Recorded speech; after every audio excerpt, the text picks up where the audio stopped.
trop souvent l'habitude, prestataire ou client, l'envie ou le réflexe d'aller très vite sur une solution. J'ai un problème, je vais tout de suite aller chercher une solution. Et on questionne trop peu la demande finalement. Et donc le cadrage systémique, il a vraiment ce bénéfice de poser les enjeux autour de cette demande, de remettre le sens au cœur de la demande, pourquoi je fais cette demande et comment je vais y répondre au mieux. Et donc finalement, la méthode de cadrage, c'est une espèce de cartographie de l'ensemble du système, le système de la demande. Et si je m'assure d'avoir balayé tout ça, a priori, j'aurais moi bien compris le besoin, j'aurais bien cerné la demande, le client aura lui aussi évolué sur sa demande, on sera aligné sur ce qu'on attend l'un et l'autre ou ce qui est attendu du travail commun qu'on va faire. Donc, a priori, il y a toutes les raisons pour qu'on le fasse ensemble. Et aussi, c'est une méthode qui invite à prendre du temps. Et pour quelqu'un comme moi, c'est pas forcément quelque chose de facile.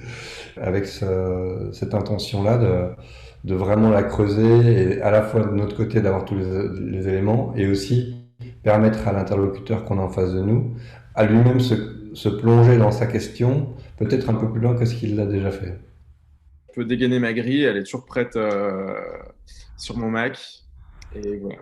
Ça facilite la récupération et la clarification des informations stratégiques. Pas seulement de toutes les informations, mais de l'information qui va nous permettre d'avoir une prise de conscience. Et te dire, ah, c'est ça. Et ça, c'est génial. Ça permet de prendre à la fois confiance en soi. Voilà, on sait qu'il y a des choses qui vont jamais bouger dans un cadrage. Et en même temps, ça amène à se poser beaucoup de questions sur son savoir-être et c'est comment on questionne la relation, comment on avance avec un commanditaire pour vraiment construire ensemble un cadrage idéal. Et on voit que c'est quelque chose de très dynamique et de vraiment sur mesure qu'il faut construire à chaque fois. Ça professionnalise, c'est-à-dire que ça vient enrichir des pratiques professionnelles. Sur la façon dont on prend les demandes, dont on formule aussi nos réponses, parce que le fait de les cadrer a déjà commencé à modifier notre façon de prendre, mais aussi notre façon de restituer. D'avoir suivi cette formation en groupe, ça a permis de créer un nouveau vocabulaire commun qui va nous servir non seulement par rapport aux demandes clients, mais aussi évidemment entre nous, dans nos échanges et dans nos façons de partager et de travailler sur les projets. Moi, je trouve que du coup, on part plus solide dans les projets parce qu'on a posé de meilleures fondations. Ça outille en fait. Ça outille et ça, moi en tout cas, c'est pas que ça me désinhibe, c'est pas le mot, mais ça me détend en tout cas par rapport ça me détend en fait dans la façon d'aborder des demandes. C'est la prise de hauteur, en fait, que je retiendrai de cette formation. Ça m'a donné vraiment des billes voilà, pour travailler humainement parlant aussi. Tout au début qu'on avait fait l'exercice, j'étais assez timide finalement sur la façon de poser les questions, etc. Et je trouve qu'on gagne avec cette formation-là finalement à légitimer le droit de poser un peu des questions. Ça déverrouille des choses et c'est vraiment bien. Ça a mis plus de sens dans ma vie, à la fois professionnelle et personnelle. Sur le format, ce que j'ai bien aimé, c'est que ça soit étalé dans le temps, parce que ça prend du temps de se faire à cette méthode. Et il faut les temps de pratique et le temps de pratiquer dans la vraie vie. Donc finalement, qu'on ait des rendez-vous un peu espacés, je trouve ça super. La théorie est assez simple, mais c'est vraiment, on le voit aussi dans les supervisions qu'on fait dans les deux dernières séances, la subtilité, la nuance, c'est vraiment de la pratique, un peu de l'entraînement presque sportif, où il faut vraiment pratiquer pour aboutir à une finesse.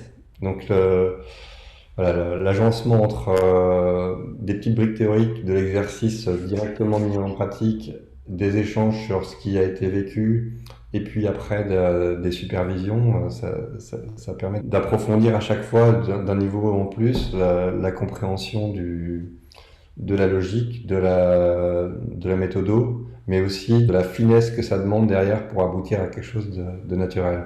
On est vraiment dans une approche itérative, c'est-à-dire que les temps de formation sont aussi des temps de réponse à nos besoins. On part vraiment d'un vécu, d'un besoin, voilà, d'une situation qui nous préoccupe en fait. Et ça permet d'autant mieux de s'approprier. On a vu la théorie par la pratique et du coup, c'est hyper intéressant parce qu'on voit ce qui fonctionne pas et les apprentissages, ils sont beaucoup plus ancrés en fait. Ça fait vivre, ça crée des moments de prise de conscience et c'est ces moments de prise de conscience qui vont être gravés dans le disque dur.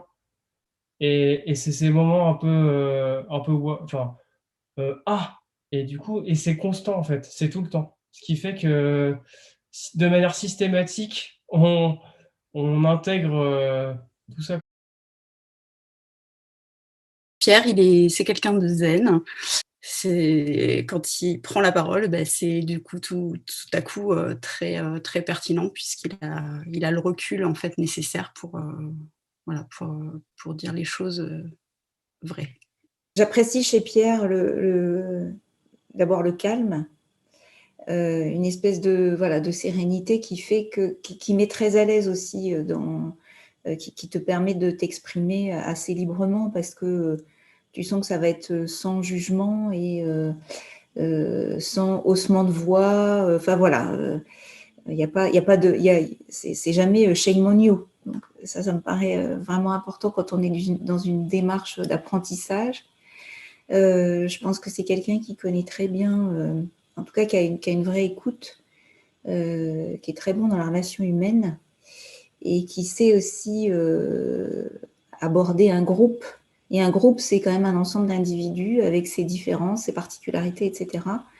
Il a quand même cette capacité à s'adapter à chacun, à voir un petit peu aussi quels sont les besoins les uns des autres. Donc ça, c'est quand même une sacrée force quand on veut passer des messages à un groupe, quoi, de le faire évoluer, de le faire grandir, et il sait faire.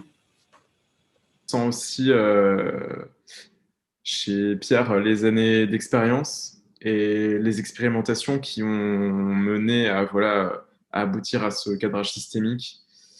Voilà, on sent qu'il a peaufiné la méthode avec le temps.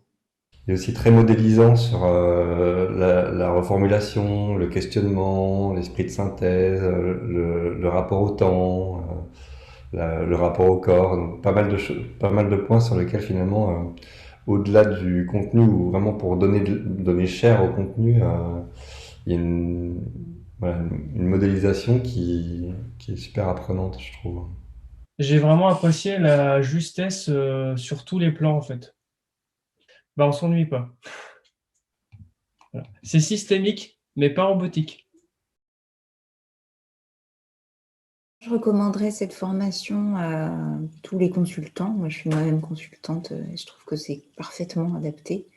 Mais peut-être de façon plus large aussi à des responsables d'équipe, à des managers, à des gens qui travaillent avec d'autres, après tout. Parce que, en effet, dans la relation au travail, c'est vraiment un outil qui peut largement fluidifier en fait la relation aux autres et faciliter la compréhension mutuelle et du coup la collaboration, la coopération entre les gens, etc. Et peut être opportune pour toutes les équipes projet, à la fois ceux qui les pilotent, mais aussi ceux qui sont à l'intérieur, pourquoi pas, ou les équipes aussi, encore plus peut-être pour les équipes dispersées ou multiples qui ont à travailler ensemble pour améliorer la collaboration.